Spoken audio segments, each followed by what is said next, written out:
Welcome back to Park to Prem. I left my YouTube network, so I can't use the music anymore, so here's me just talking over it. I hope you enjoyed the episode. Like, comment, subscribe. If anyone wants to write a new theme tune, please do it for me. I would love you forever. Goodbye. What is going on, guys? Jack here, and welcome back to episode number 168 of Park to Prem here with Town or Town. Today it's the start of season number 18. Observant viewers may have noticed there hasn't been an episode in 2 days, and that has simply been because I've been playing through this pre-season, and it takes so long. 18 years into a save game, Football Manager does definitely start to slow down. But we're back now, and just as a reminder, today at 7 PM British summertime, we are going to be live on Twitch with the Streamer Showdown. Loads of you joined for the draft yesterday. Now the matches are going to be getting underway later. So yeah, I need your support. I'm once again asking, not for your financial support, just for your Twitch chat support. But yeah, hopefully I see many of you there. And well, let's talk about the new season, because we've been busy in the transfer market. You may have just noticed, actually, just on this screen here, I have £180 million in the bank and a load of wage budget available. The wage spend has rocketed up this year to £5 million a week. That has been the big change this year. And well, if we have a look at the transfer history in terms of spend and sales, this is how things look. So yeah, we've spent £250 and we've made 361 million. So let's start on the outs. And well, the first one may come as a little bit of a surprise, but it's Nico Roth. He's going to Aston Villa, a team newly promoted back to the Premier League, still have their tycoon owner. And as much as I love Nico, he was sat on the bench. He wanted a big pay rise. Aston Villa came in, and compared to all the other teams who were interested, I consider them the smallest threat. It was a lot of the typical Premier League big boys. As a result, we've let him go there. Made a slight loss on him in the end. However, I do feel like it was kind of worth stomaching. Still, over £60 million received. It's pretty good. And well, there were two other transfers where we received £60 million. The first may come as a surprise. Soretta has gone to Barcelona. Upon kind of review, I kind of came to the conclusion that with 2 years left on his deal, Soretta was never going to ask for a new deal on acceptable terms. He wanted £300,000 a week, which, when you consider he's our fourth best centre-back, really didn't make any sense. So despite a number of years of great service and maybe a wish that I could have got a little bit more money, just because of how little was left on his contract, decided to cash in on him. I know that's going to be a sad one for some. It's certainly a little bit sad for me. I feel a little bit sad about him going. But, well, we move on. The next player we let go, Roberto Gonzales of, well, formerly of ourselves, formerly, of course, Coventry legend. He's ended up going to West Ham, who were promoted back to the Premier League this year. £60 million paid for him for a player who made 6 appearances last year for us and did absolutely nothing. I'm very happy with that. Undeniably a great player. But ultimately, I needed to cash in on him to get over three or four times what we paid for him. Yeah, you can see we only paid 6 million actually. So to get 12 times more than we paid for him, I think is good business. There's a few sales that you might have caught your eye, and those would be the Anderlecht ones. We'll come on to those in a second, but firstly, Andy Eric's left. He had 1 year left on his contract. I was not expecting to get a load of money for him. I think £56 million for a player who had pretty much told me, yeah, I'm leaving at the end of this season anyway, isn't too bad. Sold him outside the Premier League, which is nice. Hopefully he won't come back to haunt us. And still a massive profit on kind of the money that we spent on him when he first joined the club all those years ago. Very good player at 23, but he wanted wages I was never going to be able to really justify for a backup. And well, we got and again, a good wad of cash for a player who just wasn't ever going to re-sign with us. The next two sales, pretty weird ones, but Anderlecht in this save game have been, I want to say they've been our feeder club. They were taken over by a tycoon a decade ago. And in that time, they've definitely done some questionable purchases. These two may be their most questionable yet. Hashiguchi, our third choice keeper, has gone for £40 million, or potentially £40 million pending clauses. Made 1 league appearance in his 4 years at the club. We spent £3.2 million on him, so 10 times the profit made there. Not too shabby, and perhaps in an even better bit of business. Keka here, a player we signed at the start of last year from Partizan Belgrade for £1.6 million. Last year he spent half the season on loan at Villa, and then Anderlecht came in and went, yeah, we want him for £40 million. So I waved goodbye. I wasn't going to fight that. And yeah, we received £40 million for this.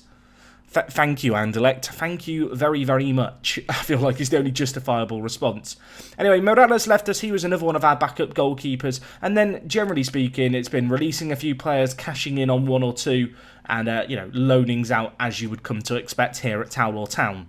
So those are the sales. In terms of the ins, we have spent big chat. And while with Soretta leaving, I wanted to get in a new centre-back. And we have this man, Craig Austin. Just turned 19 years old in April, just gone.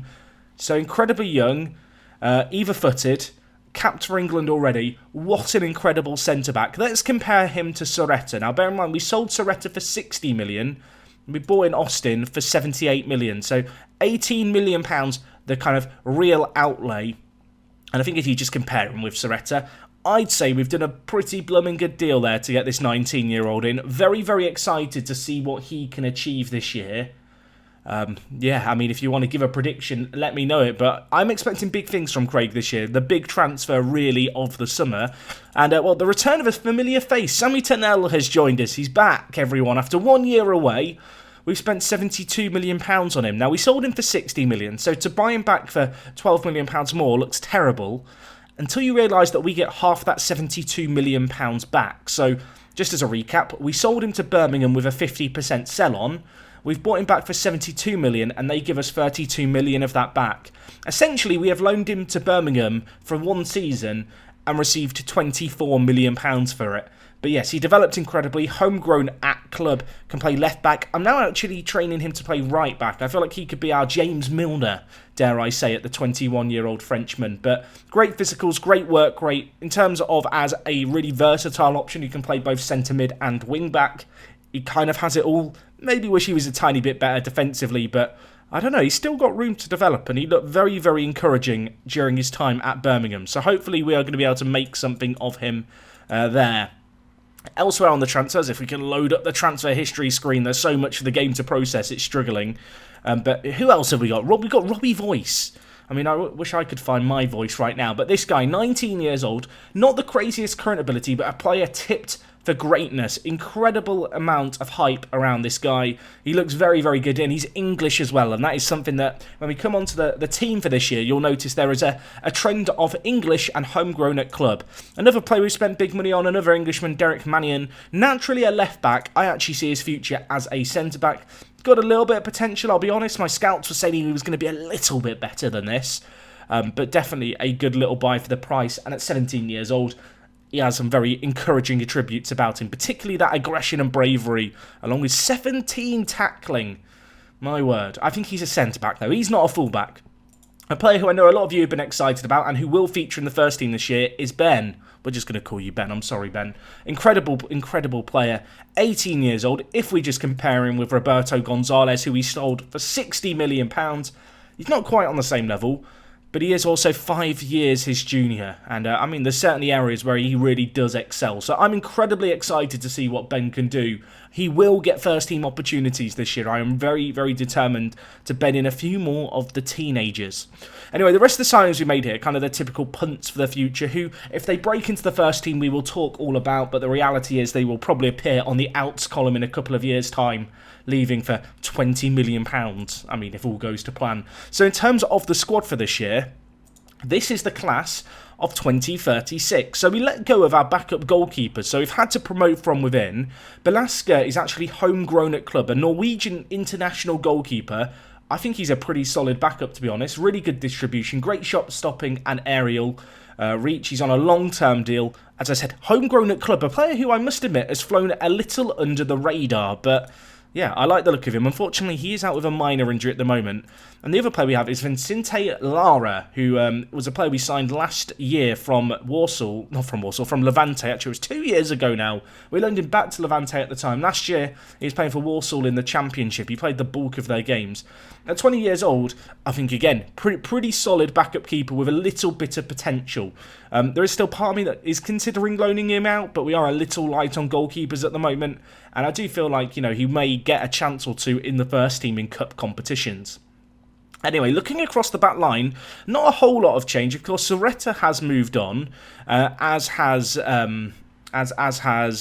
Nico Roth. So as a result, we have had to, make a few new players I guess, force their way into the team. Tournelle comes in, obviously, as an alternative at left-back. Craig Oskin's in as well. Helge Martinson, we've promoted from within. Really like this guy, 20 years old, homegrown at club. Another Norwegian. If there's any Norwegians out there, you're getting some increased representation this year, you'll be pleased to know. Of course, Soretta leaving does leave a little bit of a gap in our team, but I do feel like we've got the players to fill that void. In the midfield, Alex Boyo, promoted from within this year at 19 years old. Really like the look of this guy. Had a really successful loan spell at Everton in the second half of last season. Again, young and English, and I'm hoping that is going to be just something that we notice this year. English players stepping up, because there's a few of them. Of course, Robbie Voice joining us for £32 million. Looks like a very good option for the future. He is only 19 years old and English as well. Ben is in the team. And Guy Ford, I decided to promote from within as well. Another young English player. Had an okay loan spell at Burnley. Kind of keen to see him play for us this year. But yeah, if we just sort by nationality, you'll notice here that we now have 7 English players in the team. 4 of them are 19 years old.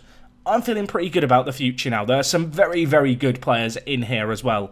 Of course, Steve Norman back from loan is a bit of a new signing. He won the Serie A Young Player of the Season last year. At 22 years old, showed incredible signs of development. He is actually considered, if we just look at England here, he's considered the national team's key player. So, yeah, I'm expecting big things from him, in truth. In terms of lining up for this year, this is the system I've settled on. If you missed last episode, we sat down and kind of did a little bit of a deep dive on what I was thinking. But this is the team that's going to start the year. It may well change over time. We have such a strong squad of incredible strength and depth that we really do have the opportunity to change things as we wish. Unfortunately, it is an Olympics year today. So as a result, Mike Frost is out on international duty, Sammy Tournelle's on international duty, Vincent Lara, not really the end of the world, and Ben also not really the end of the world. But certainly Mike Frost being away today is a little bit annoying. For the second year in a row, he's going to miss the opening game of the year, which, if you were wondering, is the Community Shield against Manchester City. It's become an annual fixture of sorts, this one. But no, I'm feeling pretty good about our team in all. I feel like we've got really good strength and depth this year. Morrigan signed a new contract, and actually, you may have noticed, a lot of players signed new contracts this year. The wages have gone up in terms of the overall wage spend, mostly off signing players to new deals. But the great news is that besides Dylan Turnbull, who we're still trying to thrash out terms with, the majority of the team are now on 3 to 5 year deals. And even then, it's only really a small handful of players on these 3-year deals. So, no, I'm feeling pretty good all in all. And I feel like now we're kind of set for the future. We've got a squad of 27. It's a very good team. English players coming up through the ranks. And this year there's more teenagers than in very recent years. We've had a bit of a weird point where there was almost like a gap in the generation where for the last couple of years we've not really had any teenagers on the bench or forcing their way in. I now want to start doing that. I want to start forcing a few of the really hot prospects into the team a little bit more. And, well, that needs to be done simply because the wage demands have been going up of players. And whilst they climb, the wage demands of the whole squad rise. And as a result, the backups now have started to ask for unreasonable amounts of money. How do you save money on your backups, you might ask? Well, you sell the players who are in their early 20s who are starting to ask for big money and replace them by teenagers who are yet to prove themselves, because those teenagers won't ask for the same level of money. But anyway, let's see how we get on today. We are taking on Manchester City. Of course, we are trying out the new system today. We still do have the old system, and we can still very much play it. But playing with 3 strikers feels somewhat logical, just given, well, the large amount. Oh my God, Morrigan, questionable positioning, but he's made a good save. But the new system makes sense just because we have so many incredible strikers. If we need to adapt it, if we need to go back to what we played last year, we absolutely can. But I kind of want to just try and blow teams out with just incredible firepower. When you consider that, unfortunately, today, Frost isn't available and Cancina is the man to come off the bench, to replace him, it bodes quite well, if you ask me. It bodes pretty well indeed. Anyway, half an hour gone, 0-0. Let's get a little bit shouty. Of course, the Community Shield is a nice tournament to win. We haven't won it the last few years. However, at the same time, it's not I don't want to say it's not the be-all or end-all, but I don't care about it as much as certain other competitions, as Calabrese scores a banger. What an incredible player Calabrese is. The Colombian deep-line playmaker. Not a bad volley by him. I'll hold my hands up and congratulate him. Someone scoring a throw-in against us. I mean, that should be illegal, really, shouldn't it? Cuthbert to Herrera. Dings in and then backpedaling all the way into the top corner. Morrigan can't take the blame for that. It's just an incredible finish. Just an incredible finish. They now got another set piece. Herrera whips it in. It's headed away by Cesar. Can he block the next? Doesn't need to. Kaiser gets it forward. Norman, Andre. Can we break now? Can we break? Andre bringing it forward. Norman in support. Andre's just going on his own. Would he pull it back? He doesn't need to. I mean, if he scores, it's one of the great goals of the series. Unfortunately, the keeper parries it over. But in some ways, I like the ambition of Andre there. I rate it. Right, Herrera with the ball pinging it out into safety. But the first real chance of the game we've had there with Andre's effort wasn't a particularly great first half all in all, was it? By either team. A lack of chances, a lack of opportunities. Let's get a little bit shouty to start the half, shall we? I'm half tempted to make some changes early here. I'm just thinking about who I'd want to bring in. Holman's had a really bad game. Let's bring in Matasevic, who, to be fair, Matasevic must feel so hard done by to be dropped going into this year. But obviously our squad is very good everywhere, so it is a bit difficult to just pick a great, or not a great. That's not. It's easy to pick a great starting 11. It's difficult to balance the team and keep all the greats happy, I suppose. Anyway, Kaiser with the ball in, dinking it over to Andre, who's just not there, and now Kamara bringing it forward, running down the middle. Huge tackle by Kaiser, but straight into the feet of Walker. And Morrigan tipped it wide. I don't know if it was going in, but I kind of respect him just playing it safe. Now Herrera with the ball in the wide area, whipping it across. Morrigan plucks it from the sky, says thank you very much. And well, with an hour gone, I feel like we need to make potentially another change. Dylan Turnbull, I'm eyeing him up on the bench. Dylan, come on for Shvetov. Andre's not had a very good game. Will be interesting in this year to see if Andrei Shvetov can maintain his level of performance from last year. With the system change, I'm kind of anticipating it to be a bit more of a struggle for him. Quite excited to see how him and Shvetov, how him and Frost get on up top. Of course, we are without Frost today, who is the core of our, I don't want to say the core of our team, but he is the big player, and well, we might be calling out for him. We might be missing him, as things are not looking good here. And I think with our last sub of the game, I'm going to bring in Remy Chalet, and I'm going to bring him in for Kaiser, who's on a booking, and we're going to go to the 4-4-2, or the 4-2-4. I'll let you decide how best to describe it, but we're going to go in Norman out on the right, cutting in on his left foot. Cancina out on the left, cutting in. I mean, how can we get on Deacon? Battling through here, tries to dink it forward. Andre, have a go, Andre. Oh my word, just wide of the post. Never looked like it was going in. I never truly believed. I feel like we have a curse when it comes to this Community Shield. We never do well in this competition. I think there's been a little bit of rustiness. We're not going to give up on the new system just yet, but it's a bit of food for thought, I suppose, as Deacon brings it forward. Worth noting, of course, Vincent not available today. Chalet! Oh my word, what a save. Cancino rebound, pulls it across. No one gambled. Apparently he's tried to shoot there. It's gone out for a throw-in. Cancino, mate. Cancino, mate. Questionable. Well, we've gone very attacking now, so there is a roll of the dice happening. And I will say, since we've changed to the 4-2-4, the ball is getting forward quite a lot here. And while Deacon has it, inside to Cancino, now with Matasevic, Andre switches it over to Mateus Aurelio. Can he pull it back? Can he pull it back? He does. Cancino's there, and well, he's made amends a little bit with that goal. 15 minutes to grab another. Aurelio with an assist as well is nice to see. You might have noticed Mateus Aurelio on the list of players with contracts expiring in 3 years' time. You know why I've not offered him a new deal? The reason I've not offered him a new deal is because he's asking for more than Mike Frost has in wages. He wants £450,000. No, absolutely not happening, to the point where we may even have to weigh up selling him come the end of the year to avoid the risk of losing him on a free. Anyway, we are being called into some defensive action here. Celaban with the ball, pulls it back to Herrera, who hits it. Blocked away Aurelio. Can you help it out? He can't. Matasevic is there, though. He's going to launch it forward, but straight to Carabali. Now with Calabrese, they've got lots of Callas, haven't they? And they've got a cat in Kamara out on this right-hand side. He whips it in, headed away by Cesar. You love to see it.